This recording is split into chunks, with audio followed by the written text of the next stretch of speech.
کبھی سوچا ہے کہ یہ جو ہماری تصویریں ہیں، ہمارے میسیجز، ہماری فلمیں، یہ سب کمپیوٹر کے اندر آخر جاتی کہاں ہیں؟ کیسے سما جاتی ہیں؟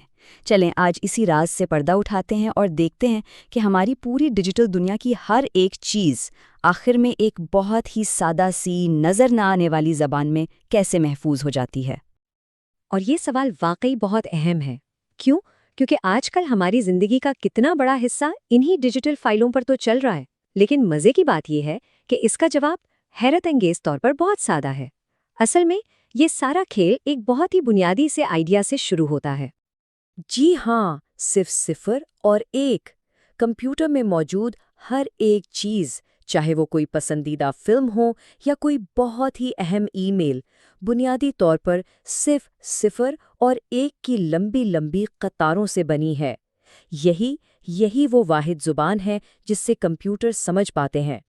تو چلیں اس میں ذرا گہرائی میں اترتے ہیں۔ ہم کیا کیا دیکھیں گے؟ سب سے پہلے یہ خفیہ زبان ہے کیا، پھر یہ ہمارے الفاظ کو کیسے سمجھتی ہے، اس کے بعد تصویریں اور ویڈیوز کیسے بنتی ہے، یہ ڈیٹا کتنا زیادہ ہو سکتا ہے، اور آخر میں سب سے اہم بات، یہ سارا ڈیٹا فزیکلی جاتا کہاں ہے۔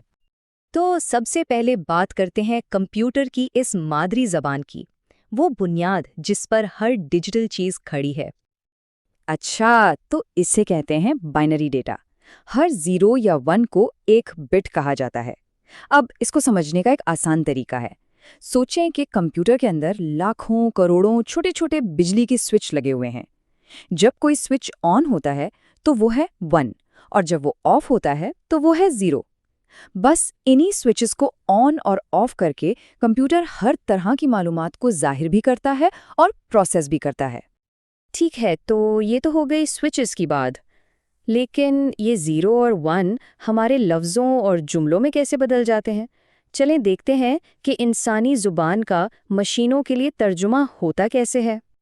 شروع میں ایک سسٹم بنایا گیا تھا جس کا نام تھا ASCII۔ اس کا کام کیا تھا؟ اس نے انگریزی حروف تہجی کے ہر حرف جیسے A، B، C اور تو اور @ جیسی علامتوں کو بھی ایک خاص بائنری کوڈ دے دیا۔ یہ اس وقت ایک بہت بڑی کامیابی تھی، لیکن اس میں ایک مسئلہ تھا، ایک بہت بڑی لمیٹیشن تھی۔ دیکھیں، ASCII تو صرف انگریزی اور کچھ دوسری زبانوں کے لیے ٹھیک تھا، لیکن اردو کا کیا؟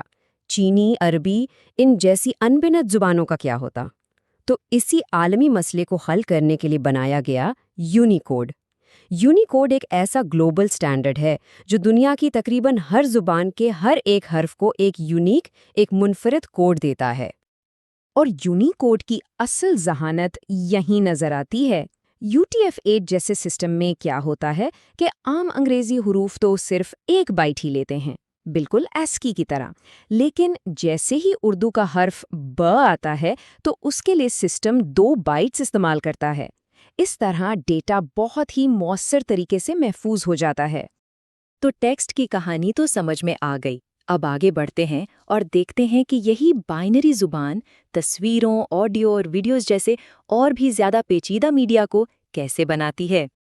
ہر ڈیجیٹل تصویر جو ہم دیکھتے ہیں وہ اصل میں بہت ہی چھوٹے چھوٹے رنگین نقطوں یا چوکور کھانوں سے مل کر بنتی ہے۔ ان کو کہتے ہیں پکسلز۔ اس کو بالکل ایک موزیک آرٹ کی طرح سمجھیں، یعنی اسکرین پر جو بھی تصویر نظر آ رہی ہے وہ دراصل ایسے لاکھوں پکسلز کا ایک جال، ایک گرڈ ہے۔ تو اس کا مطلب کیا ہوا؟ اس کا مطلب یہ ہے کہ ایک تصویر کی فائل حقیقت میں صرف نمبروں کی ایک بہت لمبی لسٹ ہوتی ہے۔ ہر نمبر ایک پکسل کو بتاتا ہے کہ اس کا رنگ کیا ہوگا۔ عام طور پر یہ سرخ، سبز اور نیلے رنگوں کا ایک کمبینیشن ہوتا ہے، اور اسی وجہ سے ایک عام سی نظر آنے والی تصویر بھی بہت زیادہ ڈیٹا پر مشتمل ہوتی ہے۔ اچھا، اور بالکل یہی اصول آواز پر بھی لاگو ہوتا ہے۔ کسی بھی آواز کی لہر کو ڈیجیٹل بنانے کے لیے کمپیوٹر کیا کرتا ہے کہ 1 سیکنڈ میں ہزاروں بار اس کے سنیپ شاٹس یا نمونے لیتا ہے۔ ان پیمائشوں کو نمبرز کی شکل میں محفوظ کر لیا جاتا ہے۔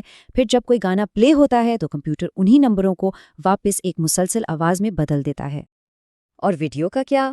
ویڈیو بھی دراصل کوئی جادو نہیں ہے، یہ صرف بہت ساری تصویریں ہیں جنہیں فریمز کہتے ہیں، جو ایک کے بعد ایک بہت تیزی سے دکھائی جاتی ہیں۔ اسی کو فریم ریٹ کہتے ہیں۔ جیسے ایک عام فلم 24 فریمز فی سیکنڈ پر چلتی ہے، جو ہماری آنکھوں کو حرکت کا وہم دینے کے لیے کافی ہوتی ہے۔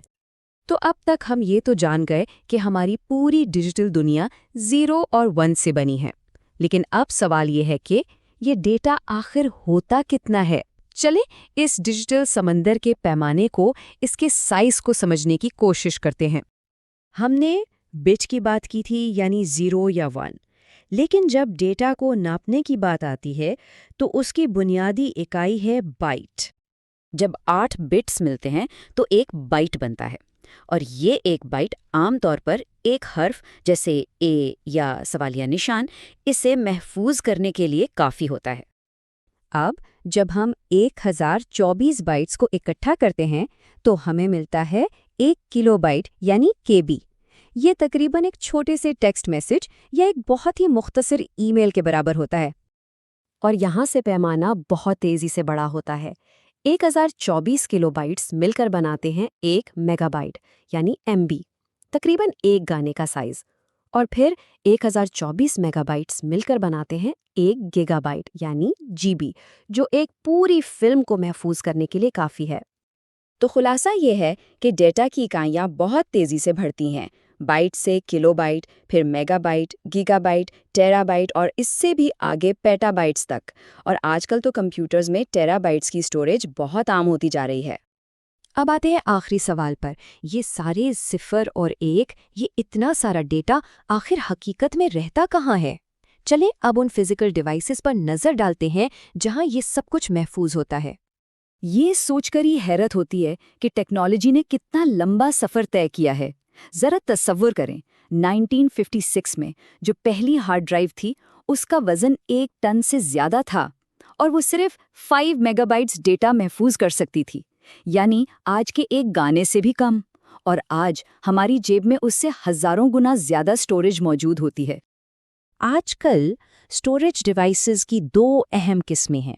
ایک ہے پرانی ٹیکنالوجی، ہارڈ ڈسک ڈرائیو یعنی HDD۔ یہ ایک ریکارڈ پلیئر کی طرح گھومنے والی پلیٹوں پر ڈیٹا محفوظ کرتی ہے۔ اور دوسری ہے نئی اور بہت تیز ٹیکنالوجی، سالڈ اسٹیٹ ڈرائیو یعنی SSD۔ اس میں کوئی حرکت کرنے والے پرزے نہیں ہوتے اور یہ فلیش میموری استعمال کرتی ہے، بالکل ویسے ہی جیسے ہمارے فون میں ہوتی ہے۔